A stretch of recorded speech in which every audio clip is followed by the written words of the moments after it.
അസ്സലാമു അലൈക്കും, നമസ്കാരം. ചാനൽ 5-ൻ്റെ വൈസ് ചെയർമാൻ സിദ്ദീഖ് സാഹിബ്. അദ്ദേഹത്തെ സിദ്ദീഖ് സാഹിബ് എന്ന് പറഞ്ഞാൽ അറിയില്ല, ലിയോടെക് സിദ്ദീഖ് സാഹിബ് എന്ന് പറയാം, അങ്ങനെയല്ല പറയാം, അങ്ങനെയാണ് പറയാം. ഒരുപാട് ജീവിതത്തിൽ അനുഭവം അല്ലേ. ഞാൻ ഈ 41 വർഷത്തെ, ഇപ്പോൾ ഏകദേശം 42 വർഷമായി. 42 വർഷത്തെ ഗൾഫ് ജീവിതം എന്ന് പറയുമ്പോൾ 42 വർഷമായിട്ട് ഗൾഫുകാരനാണ്. അതെ അതെ അതെ. അപ്പോൾ നാടുമായിട്ട് വലിയ ബന്ധമൊന്നും ഉണ്ടാവില്ല. ഇല്ല, അത്യാവശ്യം ബന്ധമുണ്ട്. ഇപ്പം പറഞ്ഞാൽ ഈ 42 പക്ഷേ നാട്ടിലൊക്കെ ഈ മഹല്ല് കമ്മിറ്റിയിലും പൊളിറ്റിക്സിലൊക്കെ ഇടപെടുന്നുണ്ട് തോന്നുന്നുണ്ട്. സിദ്ദീഖ് സാഹിബിൻ്റെ വൈഫ് കോൺഗ്രസിൻ്റെ ഒരു വനിതാ വിഭാഗത്തിൻ്റെ നേതാവാണ്. അപ്പോൾ പക്ഷേ സിദ്ദീഖ് സാഹിബിൻ്റെ ഒരു പ്രത്യേകത ഉണ്ട് കേട്ടോ, അത് എൻ്റെ കൂടുതൽ പറയും ഞാൻ. പുള്ളിയുടെ പാർട്ടി എനിക്ക് മനസ്സിലായില്ല.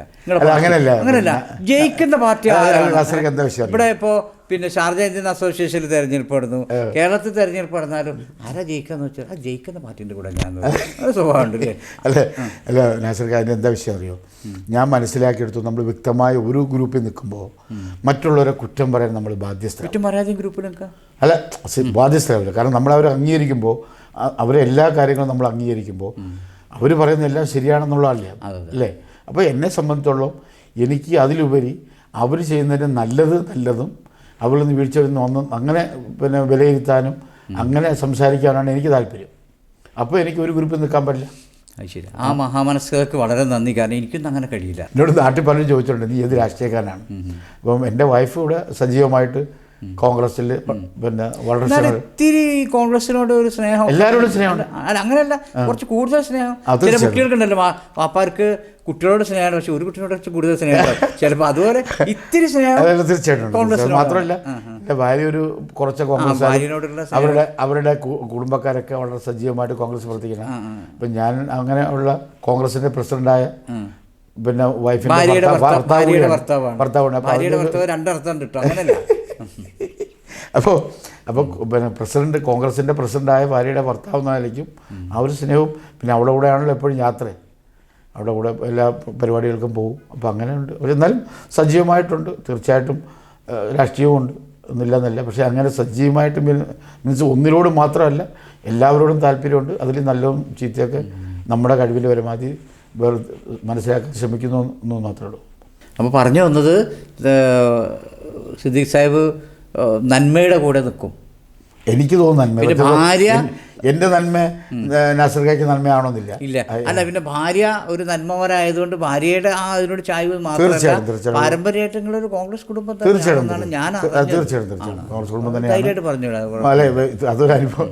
അപ്പോൾ എല്ലാവരും ഉണ്ട് ഒരു അനുഭവം. എൻ്റെ ഉമ്മയെക്കുറിച്ച് പറയുന്നത്, വർഷങ്ങൾക്ക് മുമ്പ് ഉമ്മ ഒരു ഇലക്ഷന് മീൻസ് ഈ സൊസൈറ്റി ഇലക്ഷന് പോകാനായിട്ട് വണ്ടി വന്നപ്പോൾ ഉമ്മ പിന്നെ സ്വാഭാവികമായിട്ട് കോൺഗ്രസ് ആണല്ലോ, കോൺഗ്രസ്സുകാരുടെ വണ്ടി കയറിയിരുന്നു. അപ്പോൾ എൻ്റെ തൊട്ടടുത്ത് അനിയൻ റഷീദ്, അവൻ അന്ന് സജീവമായ DYFയിൽ വർക്ക് ചെയ്തിരുന്ന കാലമാണ്. അപ്പോൾ അവൻ കണ്ട് അവന് സഹിച്ചില്ല. അവൻ പെട്ടെന്ന് തന്നെ വണ്ടിയിൽ നിന്ന് പിടിച്ച് ഉമ്മയെ താഴെ ഇറക്കി. ഉമ്മ സ്വാഭാവികമായിട്ട് താഴെ ഇറങ്ങി. അടുത്ത കമ്മ്യൂണിസ്റ്റുകാരെ വണ്ടി വന്നു. അപ്പോൾ ഉമ്മായ വണ്ടി, അതെ, DYFകാരുടെ വണ്ടി വന്നപ്പോൾ, കമ്മ്യൂണിസ്റ്റുകാർ വണ്ടി വന്നപ്പോൾ എന്ത് ചെയ്ത്, പിന്നെ ഉമ്മായ ആ വണ്ടിക്കകത്ത് അവൻ കയറ്റി. ഉമ്മ സുഖമായിട്ട് കയറി വണ്ടി ഇരുന്നിട്ട് ഉമ്മ അടുത്ത് പറഞ്ഞു, മോനെ നീ ഏത് വണ്ടി കയറ്റിയാലും ഞാൻ കുത്തുന്നത് കൈപ്പത്തിക്ക് കുത്തത്തോളം എന്ന് പറഞ്ഞു ഉമ്മ. അപ്പോൾ അങ്ങനെ ഉമ്മായും ഏത് കാര്യത്തിലും അഭിപ്രായങ്ങൾ തുറന്നു പറയുകയും പ്രവർത്തിക്കുന്നത് വളരെ സജീവമായിട്ട് ജീവിതകാലം. അമ്മാൻ്റെ മോനല്ല പിന്നെ സിദ്ദീഖ് സാഹിബ് അത് തുറന്നു പറയില്ല. അങ്ങനെ അല്ല, ഞാൻ ഏതാ പാർട്ടി എന്നുള്ളതേ. ഒരുപാട് ഈ പറഞ്ഞ 42 വർഷമായിട്ട് ഒരുപാട് ഒരു പ്രവാസി, വ്യത്യസ്തമായ, അത് സൗദി, പിന്നെ ബഹ്റൈനാണ് തുടങ്ങുന്നത് അല്ലേ. അത് സൗദിയിലുണ്ടായിരുന്നു. സൗദി ജോലി ചെയ്തിട്ടില്ല, ഇനിയിപ്പോൾ കച്ചവടമായിട്ട് ബന്ധപ്പെട്ട് പോകുന്നു. ഇപ്പോൾ കച്ചവടം ഏകദേശം നിങ്ങൾക്ക് ഏകദേശം എല്ലാ ഗൾഫ് രാജ്യത്തുണ്ട്. അൽഹംദുലില്ലാ, ജീവിതത്തിൽ ഒരുപാട് രാജ്യങ്ങൾ, അമേരിക്ക പോലുള്ള യൂറോപ്പിലൊക്കെ എല്ലാ രാജ്യങ്ങളിലും ഞാൻ ഞാൻ എനിക്ക് തോന്നുന്നു പല കച്ചവടക്കാർക്ക് കിട്ടാത്തൊരു ഭാഗ്യം എനിക്ക് കിട്ടിയിട്ടുണ്ട്. കാരണം എൻ്റെ എല്ലാ യാത്രകളിലും എൻ്റെ കുടുംബം, പ്രത്യേകിച്ച് മോളും വൈഫും എൻ്റെ കൂടെ ഉണ്ടായിരുന്നു. ചിലരൊക്കെ ടൂർ പോകണ തന്നെ ഈ കുടുംബത്തിൽ നിന്ന് രക്ഷപ്പെടാൻ വേണ്ടി പോകുന്ന ആളുകളുണ്ട്. അങ്ങനെയല്ല, എല്ലാ മക്കളും. പക്ഷേ ഈ യാത്രയെക്കുറിച്ച് പറയുമ്പോൾ എനിക്ക് സിദ്ദീഖ് സാഹിബിനോട് ഒരു പരാതിയുണ്ട്. എന്നെ പറ്റിച്ചിട്ടുണ്ട് സിദ്ദീഖ് സാഹിബ്, അത് ഞാൻ പറയും. കാരണം തുർക്കി പോയപ്പോൾ അല്ലേ, തുർക്കി പോയപ്പോൾ ഞാൻ ഉറങ്ങുകയാണ്. അപ്പോൾ ഉണ്ട് സിദ്ദീഖ് സാഹിബ് എനിക്ക് വീഡിയോ ഇട്ടുന്നുണ്ട്, ഒരു സൂപ്പർ മാർക്കറ്റ് മിഠായിയുടെ. അല്ല, ശരിക്ക് തുർക്കി ഒരു വ്യത്യസ്തമായ രാജ്യമാണ്. അത് ഒരുപാട് വ്യത്യസ്തങ്ങളുള്ള നിലനിൽക്കുന്ന രാജ്യമാണ്. അവിടുത്തെ മുട്ടായിയുടെ കണ്ടാൽ തന്നെ അതിൻ്റെ രൂപം ലോകത്തെങ്ങും അത്തരം കൗതുകകരമായ മുട്ടായികൾ കാണുന്നില്ല. സൂപ്പർ മാർക്കറ്റും അല്ലേ മുട്ടായിയുടെ സൂപ്പർ മാർക്കറ്റ്. സിദ്ദീഖ് സാഹിബിനെ കുറിച്ച് ഞാൻ നല്ലതൊക്കെ പറയുമ്പോഴും സിദ്ദീഖ് സാഹിബ് ആ മുട്ടായിയുടെ ഒരു വീഡിയോ ഇട്ടുന്നു. നാസിർക്ക് അതിൽ നിങ്ങൾക്ക് ഏത് മുട്ടായിയാണ് വേണ്ടിയെന്ന് വെച്ചിട്ടല്ലേ. ഞാൻ ആ പ്രതീക്ഷയിൽ ഇങ്ങനെ സിദ്ദീഖ് സാഹിബ് എന്ന് തുർക്കിന്ന് വരും വരുന്നത് ഞാനിങ്ങനെ കാത്തുന്നു. പക്ഷെ എനിക്ക് ആ മുട്ടായി കിട്ടിയണോന്ന് എനിക്ക് കിട്ടിയിട്ടുണ്ടോ? ഇല്ല, എനിക്ക് തന്നിട്ടില്ല. അവിടുത്തെ ആ വീഡിയോ കണ്ട മുട്ടായി ഒക്കെ എനിക്ക് കിട്ടിയില്ല. ചെറിയ മുട്ടായി എന്തോ കിട്ടിയിട്ടുണ്ട്. അതൊക്കെ ടേസ്റ്റ് തോന്നില്ല. അപ്പോൾ യാത്രാനുഭവം കൊണ്ട് പറയുമ്പോൾ തുർക്കി വെച്ച് തുടങ്ങിയാൽ നമ്മുടെ തുർക്കിയല്ലേ. തുർക്കി അവസാനമായിട്ട് പോയ രാജ്യമാണ്. അതിനു മുമ്പ് ഒരുപാട് രാജ്യങ്ങൾ പോയിട്ടുണ്ട്. പക്ഷേ നമ്മൾ ഓരോ സ്ഥലത്ത് പോകും തോറും മനുഷ്യനും മനുഷ്യൻ്റെ ജീവിതങ്ങളും നമ്മൾ കാണുന്നതല്ല ജീവിതം അല്ലേ. നാസർക്കായി തുടക്കത്തിൽ പറഞ്ഞ പോലെ നമ്മുടെ നാടിന് ഒരുപാട് ഗുണങ്ങളും ഒരുപാട് ദോഷങ്ങളും ഉള്ളതാക്കിലാണ്. കാരണം നമ്മളെപ്പോഴും നമ്മുടെ മറ്റുള്ളവരെ എന്തെങ്കിലും ഒന്ന് പറഞ്ഞിട്ട് ഒന്ന് ഉറങ്ങണമെന്ന് ആഗ്രഹിക്കുന്നതാണ്. പൊതുവെ മനുഷ്യരങ്ങനെയല്ല. മനുഷ്യൻ മലയാളികളെ പോലെ അല്ല. മലയാളിയുടെ ഒരുപാട് ഗുണങ്ങളുണ്ട്. അത് പലർക്കും ഇല്ല. ഒരുപാട് തീർച്ചയായിട്ടും. ഇപ്പം തന്നെ നമ്മൾ കണ്ടില്ലേ, സൗദിയിൽ തലവെട്ടാൻ തീരുമാനിച്ച റഹീമിന് വേണ്ടി എത്ര ദിവസം കൊണ്ടാണ് അതൊക്കെ.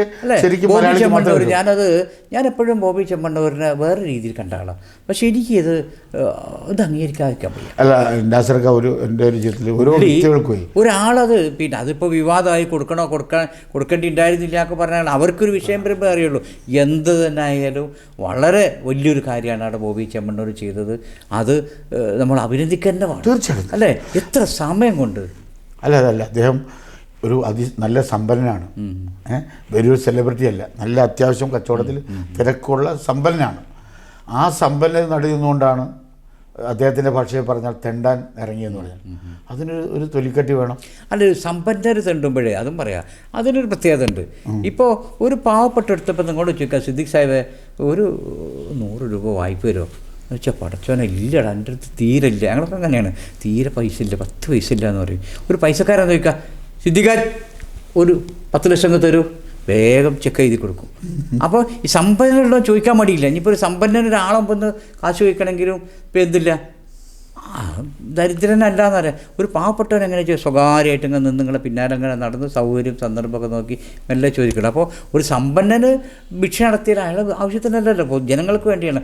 അതിൽ പ്രശ്നങ്ങളും അതെടുത്ത് പറയണം. പക്ഷെ അയാൾ ആ മനസ്സ് അത് ഒരു ജീവൻ രക്ഷപ്പെടുത്താൻ കാണിച്ച പണക്കാട് കൊണ്ടുപോകാൻ കൊടുത്തു കേട്ടോ. ഞാനത് പറയുമ്പോൾ അതിലുപരി ശ്രദ്ധിക്കേണ്ട ഉപരി ശരിക്കും ഈ സോഷ്യൽ മീഡിയയിൽ ഒരുപാട് ഗുണങ്ങളുണ്ട്. ഇപ്പം നമുക്ക് ഒരുപാട് കാര്യങ്ങൾ ലോകത്ത് നമുക്ക് മനസ്സിലാകാത്തത്, നമുക്ക് അറിയാത്തത്, നമുക്ക് പോയി കാണാൻ പറ്റാത്ത ഒരുപാട് കാര്യങ്ങൾ കാണാൻ നമുക്കൊരവസരം ഉണ്ടാകുന്നുണ്ട്. അക്കൂട്ടത്തിൽ ഇപ്പോൾ ഈ പ്രാവശ്യത്തെ ഒരു പിരിവിൻ്റെ അതിൻ്റെ ഗ്രാഫ് നോക്കിയപ്പോൾ ആഫ്രിക്ക, സോമാലിയ, തൻസാനിയ, അങ്ങനത്തെ ഒരുപാട് രാജ്യങ്ങളിൽ നിന്നുള്ള മലയാളിയാണല്ലോ, അവരൊക്കെ തന്നിട്ടുണ്ട്. അപ്പോൾ ഇത് എവിടെ നിന്നാണ് വന്നതെന്ന് കറക്റ്റായിട്ട് അറിയാനും കഴിഞ്ഞിട്ട്. അപ്പോൾ അത്രമാത്രം മനുഷ്യനെ സ്നേഹിക്കുന്ന മലയാളികൾ ലോകത്തിൻ്റെ എല്ലാ സ്ഥലങ്ങളുമുണ്ട്.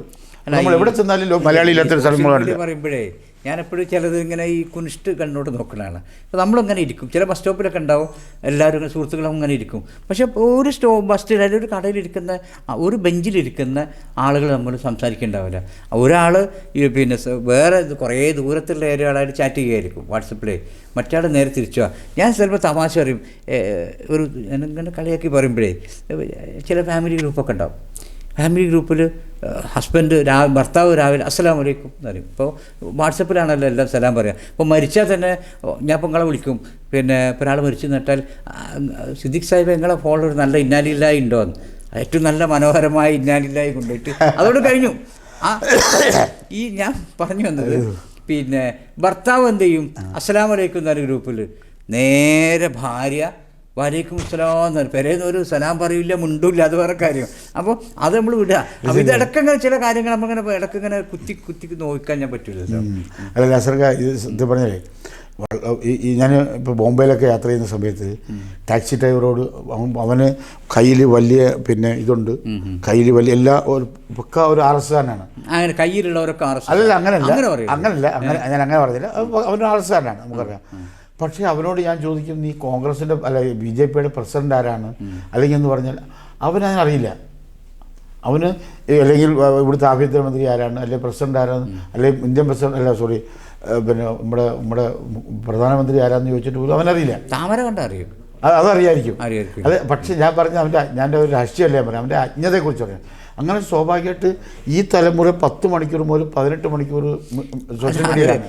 അത് പറയുമ്പോൾ പക്ഷേ എന്താണോ അവൻ അറിയേണ്ടത്, എന്താണോ ഈ ലോകത്തെക്കുറിച്ച് അറിയേണ്ടത്, സമൂഹത്തെക്കുറിച്ച് അറിയേണ്ടത്, വ്യക്തിയെക്കുറിച്ച് അറിയേണ്ടത് അവനറിയില്ല. അവൻ വേറെ എന്തോ ലോകത്ത് വരെ. അത് പറയുമ്പോഴേ നമ്മളിപ്പോൾ ഇലക്ഷൻ്റെ ഭാഗമായിട്ട് ഞങ്ങളിങ്ങനെ കരാമ സെൻറ്ററിൽ ഇങ്ങനെ മൈക്കും പിടിച്ചിട്ട് എല്ലാവരോടും നിങ്ങൾ ആർക്ക് കൂട്ടിയും ആര് ജയിക്കണം എന്നൊക്കെ ചോദിച്ചപ്പോൾ ഒരു ജ്വല്ലറിയിലുള്ള മാർക്കറ്റ് ഭാഗത്തിലൊരു കൊച്ച്, എനിക്കറിയുന്നതാണ്, നമ്മുടെ വേണ്ടപ്പെട്ട ഒരു ആളുടെ ജ്വല്ലറിയാണ്. അവിടെ ചെന്നപ്പോൾ ഞാൻ ചോദിച്ചു, അവർ തെക്കൻ ജില്ലയിലാണ്. അപ്പോൾ ഒരു സ്ഥാനാർത്ഥിൻ്റെ പേര് പറഞ്ഞു. അല്ല, ഞാൻ ചോദിച്ചു ആര് ജയിക്കും, സ്ഥാനാർത്ഥിൻ്റെ പേര് അതിനറിയില്ല, നിങ്ങൾ പറഞ്ഞ പോലെ തന്നെ ആയിരിക്കും. അപ്പോൾ ഞാൻ ചോദിച്ചു ഇടതുപക്ഷമാണോ വലതുപക്ഷമാണോ എന്ന് ചോദിച്ചു. എന്നിട്ട് ഞാൻ പറഞ്ഞ സ്ഥാനാർത്ഥിയുടെ പേരും പറഞ്ഞു കൊടുത്തു. ഞാൻ ആ സ്ഥാനാർത്ഥിൻ്റെ പേര് പറഞ്ഞു. കുറച്ച് കഴിഞ്ഞിട്ട് എന്നോട് പറഞ്ഞു, അല്ല നാസിർ സാറേ, പിന്നെ ഈ സ്ഥാനാർത്ഥി ആരെ എനിക്ക് മനസ്സിലായില്ല. അല്ല, ഇപ്പം പുതിയ തലമുറക്ക് രാഷ്ട്രീയത്തിൽ വളരെ പറയുന്നത്, മുമ്പ് ലോകത്ത് ഒരു ടെക്നോളജി ഉണ്ടായിരുന്നില്ല, ആകെ ഉള്ളത് പത്രം മാത്രമാണ്. ആ പത്രം വായിച്ചിട്ട് ലോകത്തെ എല്ലാ വിവരങ്ങളും മനസ്സിലാക്കിയിരുന്ന ഒരു സമൂഹം നമുക്ക് മുമ്പുണ്ടായിരുന്നു. അവർക്ക് കറക്റ്റായിട്ട് അതിലുള്ള വിവരങ്ങൾ അവർക്ക് കറക്റ്റായിട്ട് അറിയാം. ഇന്നടുത്ത് ആരാണ് പ്രസിഡൻറ്റ്, ഇന്നടുത്ത് ആരാണ്, എന്ത് സംഭവങ്ങളൊക്കെ ഉണ്ടായിട്ട് അതൊക്കെ പത്രത്തിൽ. പക്ഷേ അത് നിങ്ങൾക്ക് പത്രം പോയി വായിക്കണം. ഇത് നിങ്ങൾക്ക് അതും പത്രം വീട്ടിലുണ്ടാവില്ല, ചായക്കടയിലാണ് ഉണ്ടാവുക, അവിടെ പോയി വായിക്കണം. അങ്ങനെ വായിച്ച് ലോകത്തെ അറിഞ്ഞ ഒരു സമൂഹം നമ്മുടെ മുന്നിലുണ്ട്. ഇന്ന് എല്ലാ ഫെസിലിറ്റീസുകളും നിങ്ങൾക്ക് ഏത് രാജ്യത്ത് ഇപ്പോൾ അറിയണമെന്ന് വെച്ചാൽ ആ രാജ്യത്തിൻ്റെ ആ വിഷയം പഠിച്ചാൽ സെക്കൻഡിനുള്ളിൽ നിങ്ങളുടെ മൊബൈലിൽ കിട്ടുന്ന ഒരു ടെക്നോളജിയാണ്. പക്ഷേ എന്നിട്ട് പോലും ഈ സമൂഹത്തിന് അല്ലെങ്കിൽ ഈ പുതുതലമുറയ്ക്ക് ഇത്തരം കാര്യങ്ങളിൽ വളരെ അജ്ഞതയാണ്. ഞാൻ ചോദിക്കാം, ഇപ്പോൾ സിദ്ദിഖ് സാഹിബിൻ്റെ വൈഫിൻ്റെ ഫോൺ നമ്പർ കാണാതെ അറിയോ? പ്രഭാകേശ്വര അറിയാം. എവിടെ അറിയണം? ഇപ്പോൾ പണ്ട് ഒരു 100 ഫോൺ നമ്പർ നമുക്ക് അറിയില്ലേ, ഇപ്പം നമ്മളതൊന്നും പഠിക്കുന്നില്ല. എനിക്കൊരു പണ്ഡിതനുണ്ട്, കണ്ണ് കുറച്ച് കാഴ്ച, നമ്മുടെ പിന്നെ അദ്ദേഹത്തിന് 100 കണക്കിന് ഫോണുകൾ നമ്പറുകൾ കാണാതാണ് അദ്ദേഹം ഡയൽ ചെയ്യുന്നത്. അദ്ദേഹത്തിന് തങ്ങളെ കുറിച്ച് പറയുമ്പോൾ തങ്ങളുടെ പേര് മറന്നല്ലോ, നാസറുദ്ദീൻ തങ്ങൾ. അദ്ദേഹത്തെ എനിക്കും അറിയാം, ഭയങ്കര കഥാപാത്രമാണ്. പിന്നെ അദ്ദേഹത്തിന് കണ്ണ് കാണൂല എന്നുള്ളത് മാത്രമേ, പക്ഷെ അദ്ദേഹം അപാര സമർത്ഥനാണ്. പിന്നെ അദ്ദേഹം ഓരോ ആളുകളെ ഒരു സൗണ്ട് കേട്ടാൽ തന്നെ ആളുകളെ അദ്ദേഹം വലിയൊരു സ്ഥാപനം നടത്തുന്നുണ്ട് കൊല്ലത്ത്, വലിയൊരു സംരംഭം. അപ്പോൾ ഇപ്രാവശ്യത്തെ ഞങ്ങൾ തമാശയിൽ ഞങ്ങളെല്ലാം കൂടെ നിങ്ങളുണ്ടായിരുന്നല്ലോ അല്ലേ? നിങ്ങളില്ല, സിദ്ദിഖ് സാഹിബ് നമ്മൾ പറ്റിച്ചു. നമ്മുടെ ചെയർമാൻ്റെ വീട്ടിൽ നോമ്പ് പോയപ്പോൾ ഞാനതിനകത്ത് പങ്കെടുക്കണ്ടായിരുന്നു. ഞാനായിരുന്ന പരിപാടി സംഘടിപ്പിച്ച് അവസാനം മണവാളനില്ലാതെ ഞങ്ങളെല്ലാം പുതിയാപ്പിള പോയി. അങ്ങനെ അവിടെ ചെന്ന് ഞങ്ങൾ ഭക്ഷണം കഴിക്കുക. അപ്പോൾ ആ സമയം കൊണ്ട് ഞാനവിടെ നമ്മുടെ സിദ്ദിഖ് സാഹിബിൻ്റെ ഉമർ അലി സാഹിബിൻ്റെ വീട്ടിൽ പലപ്പോഴും പോയ ആളുകളാണ്. എനിക്കവിടെ എല്ലാവരും പേരറിയില്ല. ഒരു സെക്കൻഡ് കൊണ്ട് എല്ലാവരും പേര്, അവിടുന്ന് ഒരുപാട് ഭക്ഷണം ഉണ്ടാക്കുന്ന താത്തനൊക്കെ പേര് വിളിച്ചിട്ട് പ്രാർത്ഥിക്കുമ്പോഴും അവരെ അടക്കം പേര് വിളിച്ച് പറഞ്ഞിട്ടാണ് അപ്പോൾ ഞാനൊരു രസകരമായൊരു കാര്യം പറഞ്ഞു വെച്ചാൽ, അപ്പോൾ ഞങ്ങൾ നോമ്പുറക്കുമ്പോൾ ഭക്ഷണം കൊണ്ടുവരാൻ വേണ്ടി അവിടുത്തെ ഈ താത്തബർക്കൊരു മടി, തങ്ങളല്ലേ ഇരിക്കുന്നത്, തങ്ങൾ കൊട്ടൊക്കെ ഇതൊക്കെ ഇരിക്കുമ്പോൾ അപ്പോൾ ഞാൻ പറഞ്ഞു തങ്ങളടുത്തേക്ക് ധൈര്യമായിട്ട് വന്നോളി എന്ന് പറഞ്ഞു. അപ്പോൾ തങ്ങൾ അത് നാസർക്ക് പറഞ്ഞ് എനിക്ക് നാസറു എന്ന് തന്നെ വിളിക്കാം. നാസറു പറഞ്ഞ് എനിക്ക് മനസ്സിലായി, എനിക്ക് കണ്ണ് കാണില്ല എന്ന് എഴുതിയിട്ടല്ലേ എന്ന് പറഞ്ഞു. ഭയങ്കര വിനയാണ് ആ മനുഷ്യൻ. അദ്ദേഹത്തിൻ്റെ മെമ്മറി പവർ, അതുപോലെ ഖുർആനും ഹദീസും ആയത്തും ഒക്കെ കണ്ണ് കാണാതെ നല്ല പ്രാസംഗികനായിരുന്നു അല്ലേ? ഒരു സമയത്ത് നന്നായിട്ട് പ്രസംഗിച്ചു. അപ്പോൾ ഇത് പറയുമ്പോൾ ഒരു കഥ നമ്മൾ തമാശയാണല്ലോ പോകുന്നത്. ശരിക്കും പറഞ്ഞാൽ നമ്മൾ ഈ പറഞ്ഞതിനകത്തൊന്നും തമാശ വന്നില്ല ഇല്ല അല്ലേ? അപ്പോൾ ഞാൻ പറഞ്ഞത് എൻ്റെ ജീവിതത്തിൽ വിദ്യാഭ്യാസത്തോട് സംബന്ധിച്ച് ഒരുപാട് അനുഭവങ്ങളുണ്ട്. അതിൽ ഒരനുഭവം എന്ന് പറയുന്നത്, ഒന്ന് നോളജ് സിറ്റിയുടെ CEO മറ്റേ ഡോക്ടർ സലാം സാർ, ISRO സയൻറ്റിസ്റ്റാണ്. അദ്ദേഹം ഞാനുമായിട്ടൊരു പരിപാടിക്ക് പോയി വർഷം മുമ്പ്. വലിയൊരു സദസ്സായിരുന്നു. അപ്പോൾ എന്നെക്കുറിച്ചൊക്കെ പറഞ്ഞിട്ട് അദ്ദേഹം പറഞ്ഞിട്ട് 2 വാക്ക് സിദ്ദിഖ് സാഹിബ് സംസാരിക്കുമെന്ന് പറഞ്ഞു. എനിക്കങ്ങനെ പെട്ടെന്ന് ഒരു സംസാരത്തിനില്ല. അപ്പോൾ അങ്ങനെ എന്തായാലും കഴിഞ്ഞു. അപ്പോൾ അങ്ങനെ ആ സദസ്സിനോട് ഞാൻ വളരെ വ്യക്തമായിട്ട് പറഞ്ഞു, കുറച്ച് കാര്യം പറഞ്ഞതിനിടയ്ക്ക് ഞാൻ പറഞ്ഞു, ഞാൻ ഒരിക്കൽ പോലും എൻ്റെ ജീവിതത്തിൽ ഇന്ന് വരെ ഒരു എക്സാമും തോറ്റിട്ടില്ല.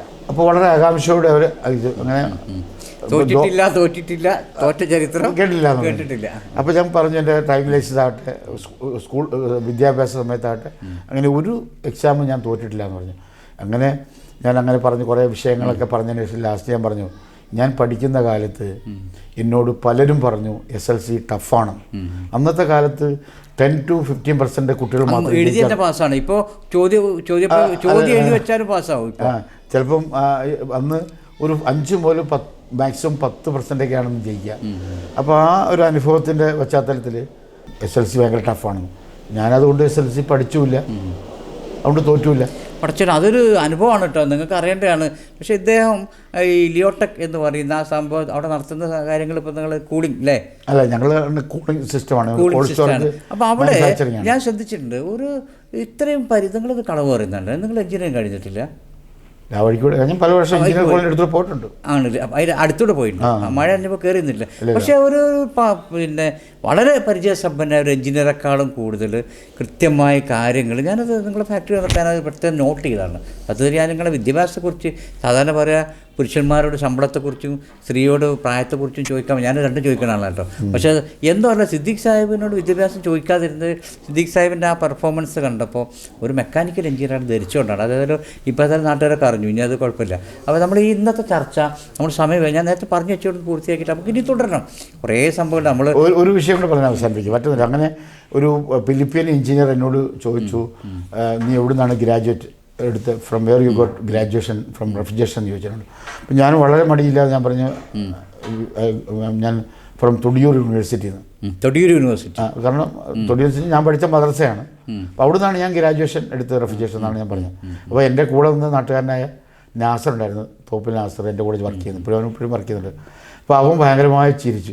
എന്നോട് പറഞ്ഞു, ഞാൻ പറയണ്ട, എനിക്ക് കള്ളം പറയാൻ പറ്റില്ലല്ലോ, ഞാൻ അവിടെ നിന്നാണ് പഠിച്ചത്, അത് എൻ്റെ മനസ്സിലെ എൻ്റെ യൂണിവേഴ്സിറ്റിയാണ്, ഞാൻ അവിടെ നിന്നാണ് ഗ്രാജുവേഷൻ എടുത്തതെന്ന് പറഞ്ഞു. ഞാൻ ഇവിടുന്ന് ഒരു ദിവസം ഒരു ബാർബർ ഷോപ്പ് പോയി. അപ്പോൾ പുള്ളി ഗംഭീരമായിട്ട് ഇംഗ്ലീഷ്, എന്തൊരു ഇതുവരെ ഫ്ലുവൻസിയോട് ഇംഗ്ലീഷ് സംസാരിക്കുമ്പോൾ ഞാൻ ചോദിച്ചു, നിങ്ങൾ എന്താ ഏത് കോഴ്സാണ് കഴിഞ്ഞു ചോദിച്ചു, നിങ്ങൾ ഏതാ ഡിഗ്രി? ഞാൻ BA BR ആണെന്ന് പറഞ്ഞു. ഞാനങ്ങനെ നമ്മൾ ആലോപതിക്കാർ എന്താണ് പറയില്ല, എന്താണ് പറയുക, 2 ഡിഗ്രി കൂട്ടി പറയുന്ന സ്ഥലമല്ല, അത് ഞാൻ മറന്നുപ്പോൾ, അത് പ്രായം കുറച്ചായില്ലേ, നമ്മൾ സമ്മതിക്കില്ലെങ്കിലും പ്രായമായിട്ടുണ്ട്. അപ്പോൾ ഞാൻ ചോദിച്ചത്, ഞാൻ ഇവിടെ കേട്ട ഡിഗ്രി അല്ലല്ലോ. അപ്പോൾ പറഞ്ഞു BA BR ബാർബർ, അതുപോലെയല്ല നിങ്ങളെ തൊടിയൂർ യൂണിവേഴ്സിറ്റി. അപ്പോൾ നമ്മൾ ഞാൻ പറഞ്ഞതേ എന്ത് പഠിക്കുന്നു എന്നുള്ളതല്ല. അപ്പോൾ എൻ്റെ കൂടെ ടെക്നിക്കൽ കൂടെ ഞാൻ പറഞ്ഞ് മനസ്സിലായപ്പോഴും എൻ്റെ ജീവിതത്തിൽ ഞാൻ എന്നും ബെസ്റ്റാകണം. ലോകത്തുള്ള ഏറ്റവും ന്യൂനമായ ടെക്നോളജി എനിക്ക് എങ്ങനെ എൻ്റെ പ്രൊഡക്റ്റിൽ ഇംപ്ലിമെൻറ്റ് ചെയ്യാൻ ഞാൻ ആഗ്രഹിക്കും. അള്ളാഹുവിൻ്റെ അനുഗ്രഹം കൊണ്ട് ഞാൻ ഇന്ന് ലോകത്ത് നിലനിൽക്കുന്ന റെഫ്രിജറേഷൻ ടെക്നോളജിയിൽ ഏറ്റവും ലേറ്റസ്റ്റ് ടെക്നോളജി ഉപയോഗിച്ച് പ്രൊജക്റ്റ് ചെയ്യുന്ന ഒരാളാണ്. ലോകത്തെ ഏകദേശം എല്ലാ ഭാഗത്തും ഇന്ത്യയിലുണ്ട് അല്ലേ? ഇന്ത്യയിൽ ഇപ്പോൾ ഹൈദരാബാദിൽ ഇവിടെ നിങ്ങൾ ഇപ്പോൾ സൗദിയിൽ ചെയ്തുകൊണ്ടിരിക്കുന്നുണ്ട്. അപ്പോൾ സിദ്ദീഖ് സാഹിബിൻ്റെ അനുഭവങ്ങളും അതിൽ കുറേ നർമ്മങ്ങളുണ്ട്, കുറേ ആളുകൾ അതിൽ നമുക്ക് ഇനി കഥാപാത്രമായി വരാനുണ്ട്. നമ്മൾ അവസാനിപ്പിക്കണം. നേരത്തെ പറഞ്ഞു കേൾക്കാൻ പറയാം. ഞാൻ പറഞ്ഞു, ഞാൻ ബഹ്റിനിൽ ഒരു സൂപ്പർ മാർക്കറ്റൊക്കെ നടക്കുന്ന സമയത്ത് ഒരു ബേക്കറി തീ പിടിച്ചിട്ട് ആ സമയത്ത് കുറച്ച് ഉണ്ടാവും. അപ്പോൾ എൻ്റെ ഒരു സുഹൃത്ത് പറഞ്ഞ് നമുക്കൊരു കമ്പനി തുടങ്ങാമെന്ന് പറഞ്ഞ്, ഇത് ട്രൈഡോക്കിൽ. അപ്പോൾ ഞങ്ങളതിന് പ്ലാൻ ചെയ്തു. അപ്പോൾ പ്ലാൻ ചെയ്തപ്പോൾ ഈ കുവൈറ്റ് യുദ്ധം വന്നു. അപ്പോൾ ഒന്നും മുന്നോട്ട് പോകാൻ പറ്റാതെ വളരെ മോശമായ ഒരു അന്തരീക്ഷത്തിലേക്ക് ജീവിച്ചു പോകുന്ന സമയത്ത് ഞങ്ങളെ അറിയുന്ന ഒരാൾ പറഞ്ഞു, നിങ്ങളിപ്പോൾ ഈ ബിസിനസ്സിന് തങ്ങി തിരിക്കരുത്, നല്ലതല്ലെന്ന് പറഞ്ഞു. അപ്പോൾ എൻ്റെ സുഹൃത്തും എന്നോട് ഞങ്ങൾ പറഞ്ഞ അവരോട് കാണിച്ച ഒരു കല്ലെടുത്തിട്ട് ഒരു ബെഞ്ചിൻ്റെ മുകളിൽ വെച്ചിട്ട് പറഞ്ഞൊന്ന് തള്ളിയിടാൻ പറഞ്ഞു. അപ്പോൾ താഴെ വീഴുക സ്വഭാവമായിട്ട് ഇനിയും തള്ളിവിടാൻ പറഞ്ഞു. ഇനി ഇത് താഴോട്ട് പോകാനില്ല, ആ ഒരു അവസ്ഥയിലാണ് നമ്മൾ. അപ്പോൾ ഇനി നഷ്ടപ്പെടാനൊന്നുമില്ല. അപ്പോൾ നമുക്ക് നഷ്ടപ്പെടാനുണ്ടെങ്കിലല്ലേ ബോധനാണ് ആവശ്യം. ശരിയാണ്. അപ്പോൾ ഇന്ന് നമ്മളിന്ന് ചർച്ച, ഞാൻ നേരത്തെ പറഞ്ഞ മുസ്ലിയാരെ കുറിച്ച് പറഞ്ഞാൽ അവിടെ നിർത്താമല്ലോ. നമുക്ക് ഒരുപാട് ആളുകളെ ഇനി നമ്മുടെ എൻ്റെ മലപ്പുറം ഭാഷ പറഞ്ഞാൽ നമുക്ക് വധിക്കാനുണ്ട്. പലരും സൂക്ഷിക്കുക. സിദ്ദീഖ് സാഹിബ് ഞങ്ങളും സംസാരിക്കുന്നതിൽ പലരും കഥാപാത്രങ്ങളായിട്ട് വരും. അതിൻ്റെ ഉദ്ദേശിച്ചിട്ട് എന്ത് ചെയ്യുക, ക്ഷമിക്കുക. അപ്പോൾ ഒരു കാര്യം കൂടി പറയാം, നമ്മുടെ ഒരു വേണ്ടപ്പെട്ട ഡയറക്ടറുടെ പിന്നെ കൂടെ നാട്ടിലുള്ള വലിയൊരു ഇസ്ലാമിക സ്ഥാപനത്തിൻ്റെ വലിയൊരു പണ്ഡിതൻ, അദ്ദേഹം നല്ല അറിയപ്പെടുന്ന പ്രാസംഗികനാണ്. എനിക്ക് അദ്ദേഹത്തെ ഭയങ്കര ഇഷ്ടപ്പെട്ടു. ഭയങ്കര എളിമ, നമ്മൾ തങ്ങളെ കാര്യം പറഞ്ഞ പോലെ തന്നെ ഭയങ്കര പിന്നെ ആദ്യത്തെ ദിവസമൊക്കെ അയാളൊരു ബലമൊക്കെ പിടിച്ചിങ്ങനെ നിന്നപ്പോൾ നമുക്ക് പേടിയാണല്ലോ അങ്ങനെ അടുക്കാൻ. ഞാൻ കുറച്ച് മസാലയൊക്കെ ചോദിച്ചിങ്ങനെ പിന്നെ ഇങ്ങനെ മെല്ലെ ഇങ്ങനെ ഒന്ന് ലൂസാക്കി കൊണ്ടുവന്നു. അപ്പോൾ ഞങ്ങൾ ഈ ജ്വല്ലറിയിൽ പോയി. ജ്വല്ലറി പോയപ്പോൾ അവിടെ ഒരു പെൺകുട്ടി നിൽക്കുന്നുണ്ട് കൗണ്ടറിൽ. ഇത് തെറ്റിദ്ധരിക്കണ്ട, ഇനിയിപ്പോൾ മുഴുവൻ കേൾക്കാതെ പലരും ഓഫാക്കി പോയിട്ട് പറയും ഉസ്താദിനെ കുറിച്ച് മോശം പറഞ്ഞു. അപ്പോൾ ഒരു പെൺകുട്ടി അവിടെ ഇരിക്കുന്നുണ്ട്. അപ്പോൾ ഉസ്താദ് ആ പെൺകുട്ടിനെ ഇങ്ങനെ സൂക്ഷിച്ച് നോക്കുന്നുണ്ട്. ഉസ്താദേ, അപ്പോൾ ഞാൻ മെല്ലെ ഉസ്താദ് എന്താ ഉസ്താദ് ഇത് നിങ്ങളിങ്ങനെ പെണ്ണുങ്ങളൊക്കെ നോക്കുന്നത്, നമ്മളൊരു നാളെ കണ്ണ് നിലകത്ത് ഏതാണ് അവയവം അത് പോകുന്നാണല്ലോ പറഞ്ഞത്, നിങ്ങളങ്ങനെ നോക്കണം വെച്ച് അവനോട് നല്ല നാസർക്ക് ആ പെൺകുട്ടി കണ്ടോ വലിയ പൊട്ടും ഇതൊക്കെ ഉണ്ട്, പക്ഷെ അതിങ്ങനെ തസ്ബീഹ് ചൊല്ലിക്കൊണ്ടിരിക്കുകയാണ്. അത് വലിയ കാര്യമില്ലേ, അതിങ്ങനെ നമ്മളൊന്നും സംസാരിക്കുമ്പോഴും ഇതിലൊന്നും ശ്രദ്ധിക്കാതെ അതിങ്ങനെ തസ്ബീഹ് ചൊല്ലിക്കൊണ്ടിരിക്കുകയാണ്. അപ്പോഴാണ് നമ്മുടെ ജ്വല്ലറീൻ്റെ MD, നമ്മുടെ ഡയറക്ടറാണ്, ഞങ്ങളെ പറഞ്ഞ് ഞാൻ ഇതിലേക്ക് വലിച്ചേക്കണില്ല. അദ്ദേഹത്തെ നമുക്ക് കുറേ കാര്യങ്ങളുണ്ട്. ഇപ്പോൾ നമ്മളെ പുള്ളിയാണ് സത്യത്തിൽ നമ്മുടെ ജ്വല്ലറിയുടെ ഈ നമ്മുടെ ഇലക്ഷനിലെ മത്സരത്തിന് ഒരു പവൻ സ്വർണ്ണമൊക്കെ തരുന്നത്. അപ്പോൾ ഇനിയിപ്പോൾ അതങ്ങാണ്ട് തരാതിരിക്കുന്നില്ല. അതായത് പുള്ളി എന്നോട് ചോദിച്ചു, പുള്ളി പറഞ്ഞു അത് ആദ്യം തുടങ്ങിയതാണ്, ഫസ്റ്റ് തുടങ്ങുകയാണ്. അപ്പോൾ അവിടെ വരുന്ന കസ്റ്റമേഴ്സ് എത്ര എണ്ണം പിടിക്കാൻ വേണ്ടി വാങ്ങിച്ചു കൊടുത്താണ് ഈ സാധനം ഇങ്ങനെ ഞെക്കിയിട്ട് ഇത്ര ആൾ വന്നു പറയാൻ വേണ്ടി. അപ്പോൾ ഉസ്താദ് വരെ ചെയ്ത് നിന്നിട്ട് തസ്ബീഹിലാണ്. അപ്പോൾ ഇന്ന് നമ്മൾ ഇവിടെ വെച്ച് അവസാനിപ്പിക്കുകയാണ്. ഇത് തുടരും അടുത്ത നമുക്ക് അല്ലേ ആഴ്ചയിൽ ഒരു പ്രാവശ്യമായിട്ട് സിദ്ദീഖ് സാഹിബ് മാത്രമല്ല നമ്മൾ ഓരോരുത്തരെ പിടിച്ചിരുത്തിയിട്ട് നമ്മളപ്പോഴും അവരൊക്കെ മനസ്സിൽ നിന്ന് വരുള്ളൂ. ഇവരിങ്ങനെ ബലം പിടിച്ച് കോട്ടും സൂട്ടൊക്കെ ഇട്ടിട്ട് ഞാൻ തന്നെ ഇപ്പോൾ കോട്ടുണ്ട് എൻ്റെ വയറ് കാണാതിരിക്കാനാണ്, അല്ലാതെ എനിക്ക് ഈ കോട്ട് ഭയങ്കര അസ്വസ്ഥത. പക്ഷേ അല്ലേ, പക്ഷെ ചില സമയത്ത് നമ്മളത് എന്താ പറയുക, ചില സമയത്ത് നമ്മളൊരു എന്താ പറയുക ആവശ്യമുണ്ടാകും, ചില ഡ്രസ് കോഡൊക്കെ ചോദിക്കുമല്ലോ. നമുക്ക് ആ കളി ഇതിനെ കൊടുത്ത് ഇങ്ങനെ പനിയനൊക്കെ നമ്മളെ അച്യുസഖാവൊക്കെ നടക്കണം, അതിൻ്റെ സുഖം വേറെ തന്നെ. അപ്പോൾ നമുക്ക് ഈ ഫലമൊക്കെ പിടുത്തം മാറ്റിയിട്ട് ഒരു മനസ്സമാധാനത്തിന് വേണ്ടി നമുക്കിത് തുടരണം. എല്ലാവരുടെയും സഹായം വേണം, നിങ്ങൾക്ക് അഭിപ്രായങ്ങളും പറയണം. അല്ല, അപ്പോൾ അത് പറഞ്ഞപ്പോൾ ഇനിയിപ്പോൾ നമ്മൾ അവസാനിപ്പിക്കാണല്ലോ ചർച്ച. നമ്മൾ ചാനൽ വളരെ പെട്ടെന്ന് തുടങ്ങിയത് നവംബർ 1 കേരള പ്രകടനത്തിൽ തുടങ്ങാമെന്ന് പറഞ്ഞായിരുന്നു. അപ്പോൾ നമ്മളെ സംബന്ധിച്ചിടത്തോളം പെട്ടെന്ന് ഇലക്ഷൻ പ്രഖ്യാപിച്ചപ്പോൾ ആ സമയത്ത് നമുക്ക് കുറച്ച് ആളുകളെ ശ്രദ്ധയിൽപ്പെടണമല്ലോ. നമ്മളിങ്ങനെ കാത്തുനിന്ന് പോകണ്ടായിരുന്നു. പെട്ടെന്ന് തുടങ്ങി ചെറിയ സംവിധാനങ്ങൾ വെച്ചിട്ട്, സംവിധാനങ്ങളൊക്കെ പൂർണ്ണമാവുള്ളൂ, എല്ലാം തട്ടിക്കുട്ടി പരിപാടിയാണ്. ഇപ്പോൾ എന്തായാലും നവംബർ 1 നമ്മൾ കേരളത്തിലെ 1ാം കിട ചാനലിനോട് കിടമത്സരിക്കുന്ന രീതിയിലേക്ക് നമ്മൾ പോകും. അപ്പോൾ വൈസ് ചെയർമാൻ എന്നുള്ളവർക്ക് ഞങ്ങളുടെ ഈ 5 ദിവസമായിട്ടുള്ളൂ, കുറച്ച് ദിവസമായിട്ടുള്ളൂ, 5 കുറച്ച് ദിവസങ്ങളായിട്ടുള്ളൂ നമ്മൾ ചാനൽ തുടങ്ങിയിട്ട്. ഇപ്പോൾ തന്നെ നമുക്ക് വളരെ നമ്മളൊക്കെ പ്രതീക്ഷകളെ തെറ്റിച്ചുകൊണ്ടുള്ള വ്യൂവേഴ്സ് നമുക്കുണ്ടായി. അപ്പോൾ എന്താണ് തുറന്നു പറയാട്ടോ, ഇതിപ്പോൾ മുഖത്ത് നോക്കിയിട്ട് മോശം എന്ന് പറഞ്ഞു വെച്ചാൽ നമുക്ക് പരാതിയൊന്നുമില്ല. കാരണം വൈസ് ചെയർമാൻ വരുമ്പോൾ നമ്മൾ അനുസരിക്കണമല്ലോ. എവിടെയാണ് നമ്മൾ കറക്റ്റ് ചെയ്യേണ്ട കാര്യങ്ങൾ? നസീർക്ക, ശരിക്കും ഈ വളരെ ചുരുങ്ങിയ ദിവസങ്ങളിൽ നിങ്ങളുടെ പ്രവർത്തനം, ആദ്യം ഇതിൻ്റെ ഒരു ഉദ്ദേശത്തെക്കുറിച്ച് പറയാം. കാരണം ഈ ഒരു ചാനൽ ഇപ്പോൾ എപ്പോഴും ഓരോ സ്ഥാപനം തുടങ്ങും തോറും ഇവിടെ ഒരു സ്ഥാപനത്തിനും ഒരു പ്രൊഡക്റ്റിനും ക്ഷാമമില്ലാത്തൊരു ലോകത്താണ് നമ്മൾ ജീവിക്കുന്നത്. ആവശ്യത്തിലും അധികവും ചാനലായാലും ശരി തന്നെ, ബിസിനസ് ആയാലും ശരി തന്നെ ഉണ്ട്. പിന്നെ എന്തുകൊണ്ടാണ് നമ്മൾ ഈ ചാനൽ ഇങ്ങനെ തുടങ്ങാനൊരു പ്ലാൻ ഇട്ടെന്ന് പറഞ്ഞാൽ, തീർച്ചയായിട്ടും ഇപ്പോൾ ഞാൻ എന്നോട് പലരും ചോദിക്കും എന്തുകൊണ്ടാണ് നിങ്ങളൊരു നല്ല പ്രൊഡക്റ്റ്. അപ്പോൾ ഇവിടെ ഏറ്റവും കൂടുതൽ പൈസ ഉള്ളവൻ ഏറ്റവും കൂടുതൽ പരസ്യം പറയും. അപ്പം ആ പരസ്യം കേൾക്കുമ്പോൾ തോന്നും ലോകത്ത് വേറൊരു സാധനവും നല്ലതില്ല, അത് മാത്രമേ ഉള്ളൂ എന്ന് പറയും. അത് വാങ്ങിച്ച് ഉപയോഗിക്കുമ്പോഴാണ് അതിൻ്റെ ഭവിഷ്യത്ത് മനസ്സിലാകുന്നത്. പക്ഷേ എവിടെയാണ് നല്ലത് കിട്ടുന്നത്, അവിടെയാണ് നമ്മുടെ ഒരു വിഷയം. 1000 പ്രൊഡക്റ്റ് ഉണ്ട്, അതിൽ വിശ്വസിക്കാൻ പറ്റുന്നത് ഏതാണ്? അല്ല, അത് ജനങ്ങളാണ് വിലയിരുത്തുന്നത്. അല്ലേ, ജനങ്ങൾ വിലയിരുത്തുന്നത് ആ പ്രൊഡക്റ്റ് നന്നായിരിക്കണം. നമുക്ക് പരസ്യത്തിൽ കൂടെ ഒരു പ്രാവശ്യം ഒരാളെ പറ്റിക്കാൻ പറ്റും. അപ്പോൾ ഞാൻ പ്രൊഡക്റ്റിനെ കുറിച്ച് ആളോട് പറയുന്നത് അങ്ങനത്തെ ഒരു പ്രൊഡക്റ്റ് ഉണ്ടാവണം, ജനങ്ങൾക്ക് വിശ്വസിക്കാൻ പറ്റുന്നത്, പരസ്യത്തിലുപരി എന്ന് പറഞ്ഞതുപോലെയാണ് ഈ ചാനൽ. നിങ്ങളെല്ലാം കൂടെ ആലോചിച്ചപ്പോൾ നമ്മുടെ മനസ്സിൽ ഇതിൽ നിന്നും ഒരു വലിയ ലാഭം ഉണ്ടാക്കി വലിയ ഉദാഹരണമല്ല. ശരിക്കും പറഞ്ഞാൽ സത്യമായ വാർത്തകൾ ഒരു പരിമിതിക്കുള്ളിൽ നിന്നുകൊണ്ട് നമുക്ക് സമൂഹത്തെ അറിയിക്കാൻ കഴിയണം എന്നതാണ് ഇതിൻ്റെ ഒരു ഉദ്ദേശം. ഇപ്പോൾ ഒരുപാട് ചാനലുള്ളപ്പോഴും ഇതിനെ വ്യത്യസ്തമാക്കണമെന്നാണ് ഇതിൻ്റെ അണിയന പ്രവർത്തകർ, പ്രത്യേകിച്ച് നമ്മുടെ ചെയർമാൻ അദ്ദേഹത്തിൻ്റെയും നമ്മുടെ ഈ ഗ്രൂപ്പിൽപ്പെട്ട എല്ലാ ആളുകളുടെയും ആഗ്രഹം അങ്ങനെയാണ്. ഉള്ള വാർത്ത സത്യസന്ധമായി, ഈ 1000 വാർത്തകൾക്കിടയിൽ സത്യസന്ധമായ ഒരു വാർത്ത. പലർക്കും പരിമിതികളുണ്ടാവും, പലരും പല ചാനലുകളും അവധിയുള്ള പല അവതാരകർക്കും പലതും പറയണമെന്നുണ്ടാവും. അല്ല, അത് നമുക്കുണ്ടാവും കേട്ടോ. നമ്മളങ്ങനെ മറ്റു ചാനലുകാരെ വിമർശിക്കല്ല, എല്ലാവർക്കും ഒരു കാഴ്ചപ്പാടുണ്ടാവും. ഞാനതല്ല ഞാൻ ഒരു പരിധി വരെ, അത്ര നമ്മൾ പറയുമ്പോൾ ഒരു പരിധി വരെ നിഷ്പക്ഷത പുലർത്താനും നമുക്ക് കഴിയുള്ളൂ. ഇപ്പോൾ മാർക്കറ്റിലാണല്ലോ, മാർക്കറ്റിനനുസരിച്ച് ഇപ്പോൾ ഞാനൊരു പരസ്യം പറയുമ്പോൾ നമുക്ക് പരസ്യത്തെക്കുറിച്ച് ഞാൻ പഴയ കാലത്തിൻ്റെ ഒരു അനുഭവം ഉണ്ടാകുമ്പോൾ അത് അടുത്ത എപ്പിസോഡിൽ പറയാം. അപ്പോൾ ഒരു പരിധി വരെ നമുക്ക് നിങ്ങളെ തൃപ്തിപ്പെടുത്താനേ കഴിയുള്ളൂ. 100% നമുക്ക് കഴിയില്ല, ഒരിക്കലും കഴിയില്ല. അപ്പോൾ ബാക്കിയൊക്കെ ജനങ്ങളല്ല അവർ. പക്ഷേ നിങ്ങളുടെ ഒരു 4-5 ദിവസത്തെ അനുഭവം അടിച്ചപ്പോൾ നല്ല രീതിയിൽ നിങ്ങൾ വളരെ ഹാർഡ് വർക്ക് ചെയ്ത് എന്താണോ ജനങ്ങൾ ആഗ്രഹിക്കുന്നത് ആ രീതിയിലേക്ക് നിങ്ങൾ വാർത്തകളെ കൊടുക്കാൻ കഴിഞ്ഞിട്ടുണ്ടോ എന്നാണ് ഇതിൻ്റെ ഒരു എളിയ പ്രവർത്തനം എന്നുള്ള നിലയ്ക്ക് നമ്മുടെ വൈസ് ചെയർമാൻ്റെ അടുത്ത് തന്നെ ഇങ്ങനെ ഒരു അഭിപ്രായം കേട്ടതിൽ വളരെ സന്തോഷം. തീർച്ചയായിട്ടും നിങ്ങളുടെ ഹാർഡ് വർക്കും അതിൻ്റെ പ്രയത്നമൊക്കെ നല്ല ഭാവിയിൽ അത് നല്ല താങ്ക് യു. സന്തോഷം.